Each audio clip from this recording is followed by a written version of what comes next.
What's up, Friday Night Funkiners? We're here with Impostor V4's creator and director, Clowfoe. So, since we last spoke about a full year ago, how have you been doing, Clowfoe? I have been fine. After V4, I've just been doing my own thing. It's just weird and different, but it's nice. Cool, man. Yeah, I mean, how do you feel about the evolution from Impostor V1 to V4? Like, has it settled in yet? It's something. Earlier, I looked up how long the time between V1 and V4 was, and it's exactly 617 days, which is insane. It's like a year and a half, almost. It's really funny, because of that year and a half, V4 was one of the entire years. Because from V1 to V2, it was a month, and then V2 to V3 was like 2 months. But then V4 took like a year. Yeah. You've experienced like an actual like game development process of like making an actual game. Yeah. What did you find hardest about V4's development? The hardest part, honestly, we had so many people. Like, it was not very organized at the start. Especially at the end, we kind of just scrapped through. It kind of is evident a little because of how much we had planned. Definitely the toughest moments were that last week before release. Especially the night we were supposed to release, because we were supposed to release January 1st, but we delayed it to the 2nd. The morale of the call was horrendous, because me and Fabs, the two lead programmers, Aqua was there too, me and Fabs, we stayed up like 30 hours in a row. Oh my God, working on it. Really? 30? Yes, and we were not feeling great. But once we decided to delay it by a day, everyone like calmed down. Like, it was nice then, because we knew we had time. Yeah, and this is all free. This 3-hour mod is free. Like, and talking about mega chonkers of a mod, you guys were able to fit a whole freaking story in this mod too. For the more like casual viewers, could you just give like a brief overview of the mod story from the perspective of the creator? Sure. The story came second. We just did what we wanted, and then we came up with a story that connected it all. But it's pretty simple. Basically, Black, he's like an imposter who got like corrupted by some virus or something. He just goes between different Among Us lobbies / games and kills everyone and wreaks havoc. And then in the end, Boyfriend faces off against Black, and that's finale. He wins, and everything's happy again. What about like the dialogue? How did you guys like come up with the new personalities that we meet? Okay, so it was all done in one night. Wow. Like three days before the mod came out, we were like, we need dialogue. We don't have any. So we made a Google Doc, and everyone on the team basically just spitballed. But people really liked them, so I guess it worked. Yeah, wow. I can't believe you guys did so much in the last week. That's insane. Yeah, no.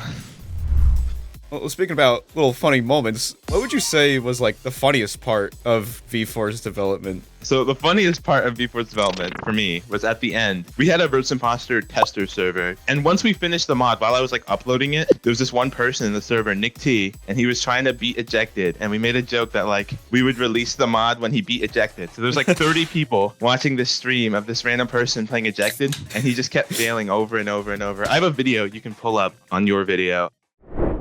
No! No! No! No!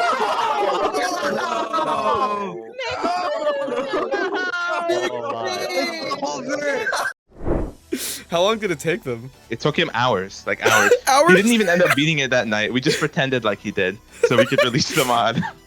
We could jump into the collaboration that you guys had with the actual Among Us developers, Innersloth. I mean, how was that? Were there like any interesting moments? So the way we got in contact originally was a while back. We did for charity, the Turtle Pal Tapes did a CD release of a bunch of FNF mods, and for permission to use like Among Us characters on the advertising, we had to email Innersloth. And once we got in contact, since I had direct contact with Puff, he gave us all the uncompressed lines from the Henry Stickmin collection, which was really neat. So I'm thankful for that. It was just cool, honestly. Yeah, and like, did you show them the mod? Yeah, no, I sent Puff like work in progresses sometimes, and he'd say it was cool and stuff. It was cool. Awesome. Yeah, so what would you say is like your favorite song and character from Versus Impostor? That is a tough one, actually. I was trying to think about this before. My favorite song is probably Victory. It's just one of my favorite songs. I like how it sounds. I love the vibe. And then my favorite character, I'll give it to the chef. He has a mustache, so there you go. That's my favorite character. And it has like the best title. Sauces Mugus. Sauces Mugus. You can't get much better than that. My favorite's personally Sussiest Nuzzes. Did you like program that background at all? We went to earthboundbackgroundgenerator.com and downloaded a GIF and put it in. Oh my god, because I'm like, this background must have took weeks and blood, sweat, and tears. It's a background generator. Yeah.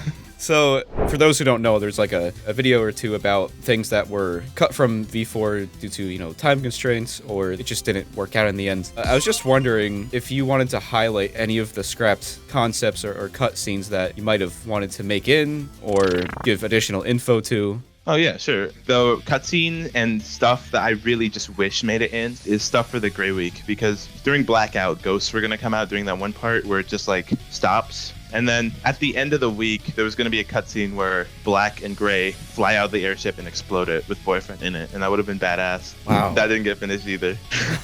Interesting. We can head into some of the lore, specifically Gray's upbringing, like how Gray's parent was killed by Black and raised by Black's manipulative tactics to teach Gray how to be like murderous despite being a crewmate. How did you guys come up with stuff like that? So like the original concept for Gray was always that it was a crewmate driven crazy, but we didn't have that much of an idea of it. And then one day Ethan and Mayo, they started working on a cutscene and they perfectly developed the idea. I really like the part at the end where Boyfriend gets up in the room. I really like the shot there. They did a really good job. They expanded like the tiny idea into a whole thing. And I believe in a dev stream, the question was asked of who's the most powerful imposter. And is the most powerful imposter actually Pink? Maybe? I don't know. I would still say just Black. Like, that's just his whole thing. He's the all-powerful one. Right. Pink's parasite form, Mayhew's tweeted it out. It's like very big. It's like larger than Black. It's really funny looking. But I still think Black would be the strongest imposter. Gotcha. And then we mentioned like before the ending to the mod, and there was that scrapped cutscene of a Boyfriend like raises out his hand to Black after he's defeated, and it's all in good fun. What would you say is like the canonical ending to Versus Imposter as the creator?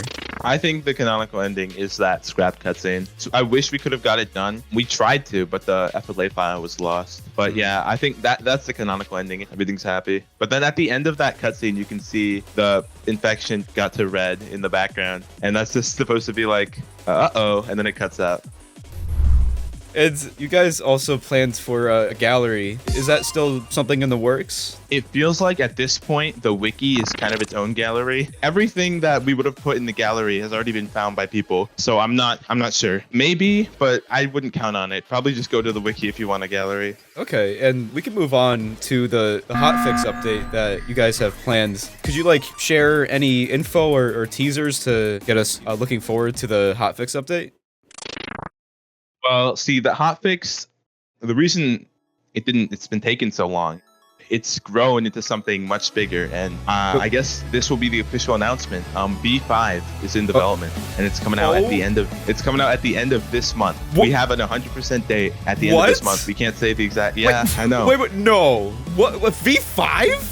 I'm not kidding. V5. It's not as big as V4. It's just a couple new weeks. I'm sure everyone's going to enjoy it. And I didn't know how to announce it and when to announce it, but I feel like this is the perfect way to announce it. And I'll give you an image for it, too. Oh, seriously? What, dude? Yeah, sure. No way. Wow. Okay. Well, ending off on a high note here. How's your day, Clowfoe? Like, how's the break been from V4? It's nice. I don't have as much stress on me because V5 was mostly made in secret. One thing I do want to say is that, like, I would post teasers for a bunch of mods that I never finished. Like, I am finishing all of those, and I don't know when that'll ever come out. Maybe it will come out eventually. I feel the end of Clowfoe is with V5. I want to be back to being like doing my own thing. Yeah. So I appreciate everyone who's been there and everyone who's followed me and everyone along the way. But I don't think I'll be around in public, at least not for like a while. And even if I am, it probably wouldn't be under the same name. Hey man, you gotta do what's best for you, you know? Mm-hmm. Well, thank you so much, Clowfoe, for coming on the show again. I think people are gonna really love this, you know? I'm glad. No problem, by the way.